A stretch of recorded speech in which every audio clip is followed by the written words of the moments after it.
Pag ikay OFW, sabi ng iba ang swerte mo. Buti ka pa sa ibang bansa nagtatrabaho. Nakakainggit daw, pero kung aling parte doon, yun ang hindi malinaw. Ang alam ko kasi bibihira ang swerte, the rest ay diskarte. Diskarteng kung paano mapagbubuti ang iyong trabaho. Yung sa pagod at lungkot ay hindi ka patatalo. Diskarteng kung paano ang sweldo ay mapagkakasya. Yung kahit malungkot ka, kailangan magmukhang masaya. Mas malaki ang sweldo, oo, aaminin ko, pero mas marami naman ang kailangang isakripisyo.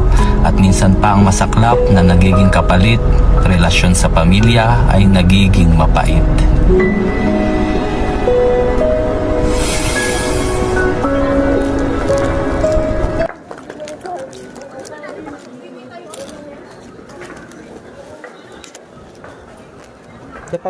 Kaya pabili ng Mentos.